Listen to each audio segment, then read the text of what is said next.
करके बताता हूँ कि how to make the oil और how to process that oil for eating. सबसे पहला क्या होता है कि हमारे पास ये धान आता है जी सेलर्स में, जो हमारे खेत से आता है, तो इसी से सारा जो चीज़ें निकलती हैं। तो उसको क्या करते हैं, सेलर में लेके जाते हैं, इसमें से एक छिलका उतारते हैं। छिलका उतारने में एक पाउडर होता है चावल के ऊपर, एक छोटी सी लेयर होती है जिसको हम राइस ब्रान बोलते हैं। ये चावल के ऊपर थोड़ी सी पत्थर होती है, उसको हम बोलते हैं राइस ब्रान, लाइक दिस। इस तरह का पाउडर होता है जी जो सेलर में निकाल के दिया जाता है। तो उसको क्या करते हैं हम सॉल्वेंट के थ्रू, यहाँ पे सॉल्वेंट है हमारे पास, जी तो सॉल्वेंट में ले जाकर हम उसको क्या करते हैं, उसकी पैलेट्स बना देते हैं। थोड़ा सा मॉइस्चर देके उसकी पैलेट्स बनाई जाती हैं। तो कन्वेयर के थ्रू क्या होता है कि सॉल्वेंट में चला जाता है, तो उसके ऊपर हम सॉल्वेंट स्प्रे करते हैं। अब जब सॉल्वेंट उसके ऊपर स्प्रे करेंगे जी तो वो सॉल्वेंट जो है वो ऑयल को लेके नीचे चला जाता है। जो वेस्ट प्रोडक्ट है वो आगे निकल जाता है, जिसको हम DOC बोलते हैं, डी ऑयल्ड क्विक। जी सो वो कैटल फीड के लिए यूज़ होता है, वो हमारे खाने के लिए नहीं है। वैसे तो उसमें प्रोटीन बहुत है, खाना चाहें तो हम भी खा सकते हैं, बट वो कैटल फीड के लिए ज़्यादा बेटर है। हमारे डाइजेस्ट नहीं होगा इसलिए हम नहीं खाते हैं उसको। जी तो उसको हम भेज देते हैं कैटल फीड्स के लिए। सो उसके बाद जो प्रोसेस है उसमें से हम क्या करते हैं कि एक्वनाइजर के थ्रू वेपर्स बनाकर जो सॉल्वेंट है वो एक्सट्रैक्ट कर लेते हैं। सॉल्वेंट हम वापस ले लेते हैं, तो उसके नीचे जो बच जाता है वो तेल रह जाता है। ये है क्रूड ऑयल, इसको बोलते हैं क्रूड ऑयल। क्रूड ऑयल का मतलब कच्चा तेल।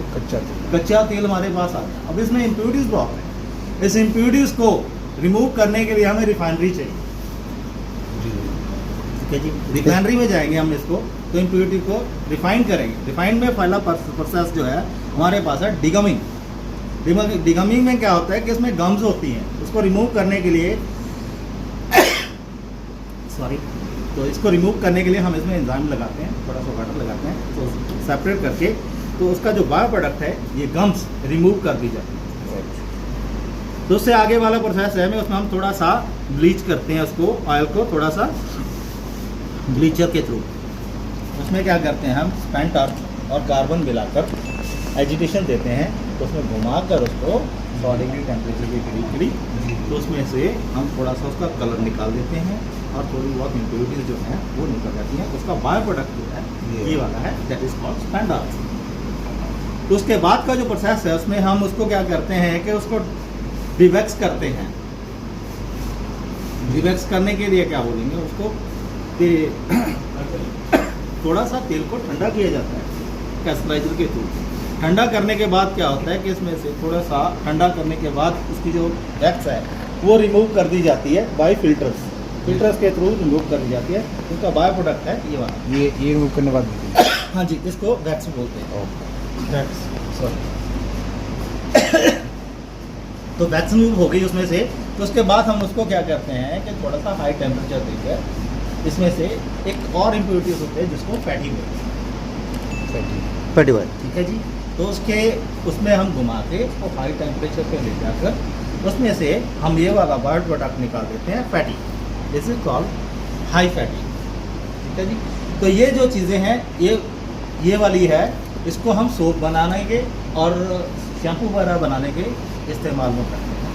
तो अभी खाने के लायक अभी तेल नहीं हुआ है। उसके बाद इसको फिर हम प्योराइज करते हैं, सॉरी वेंट्राइज करते हैं, थोड़ा सा ठंडा करते हैं तेल को, तो कैस्टराइजर के थ्रू, ताकि हमारा तेल जो है जमे नहीं। कई लोगों की कंप्लेंट होती है कि तेल जम जाता है, जमेगा तब अगर उसमें से हम वैक्स नहीं निकालते। अब इसमें से वेंट्राइज करके हम इसको टेम्परेचर लो पे लेके आके 10-12 डिग्री 10 से भी कम टेम्परेचर पे लाकर हम कैस्टराइजर के थ्रू उसको ठंडा करके, तो ऐसे ही वैक्स उसमें से फिर निकलता है, डिवाइस वैक्स निकलता है, उसको रिफाइंड वैक्स बोलते हैं।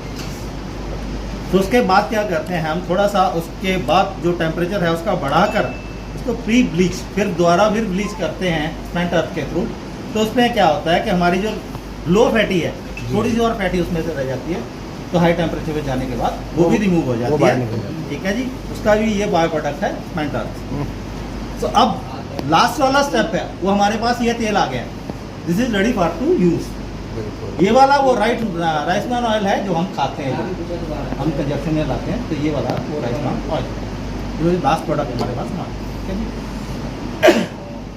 इसके बाद क्या होता है कि हमें पूरा यहाँ पे यकीन नहीं होता है कि अब हमारा प्रोडक्ट जो है बन तो गया है जी, क्या इसमें कुछ इम्प्योरिटीज़ तो नहीं रह गई हैं। इसको चेक करने के लिए हमारे वेरियस टाइप ऑफ इंस्ट्रूमेंट्स आएंगे यहाँ पे, जिसके फर्स्ट ऑफ ऑल हमारे पास है गैस कन्वर्टोग्राफी। तो इसमें हम क्या चेक करते हैं कि ट्रांस फैट, सबसे पहले तो जो कोलेस्ट्रॉल, जिसको वो लोगों में बात प्रचलित है और डॉक्टर्स बोलते हैं हमको कि आपके कोलेस्ट्रॉल रिपोर्ट कर गया है, वो कोलेस्ट्रॉल ट्रांस फैट के थ्रू तो हम उसमें देखते हैं कि ट्रांस फैट की मात्रा ज़्यादा तो नहीं है या ट्रांस फैट तो नहीं है उसमें, तो उसको रिमूव करते हैं प्लांट में। तो आपको मैंने बताया प्रोसेस सारा, तो उसमें चेक हम इसमें करते हैं, तभी हम अलाउ करते हैं कि fit for finish. Second equipment है हमारे पास स्पेक्ट्रोफोटोमीटर। तो इसमें हम ओरिजिनल वगैरह चेक करते हैं, पी कंटेंट्स वगैरह चेक करते हैं, TBHQ चेक करते हैं।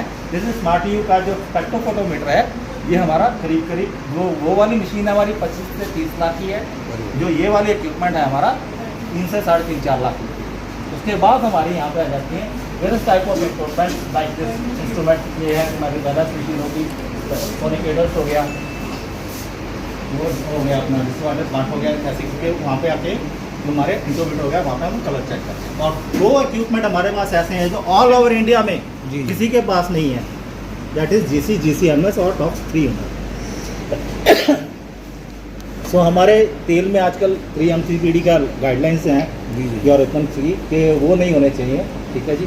इंडिया में तो अभी इम्प्लीमेंट नहीं हुआ है, बट जितना भी इम्प्लीमेंट हुआ बाहर में है, हमारा ऐसा तेल नहीं बेच सकते। तो उसको 3 MCPD कंट्रोल किया है या नहीं किया है, उसको कंट्रोल करने के हमारे पास प्लांट में कंट्रोल करते हैं। और उसको चेक करने के लिए मैडम मुस्कान सामने खड़े हैं, वो आपसे एक्सप्लेन करेंगे कि ये जो वाली मशीन है वो करीब 1.5 से 2 करोड़ की मशीन है।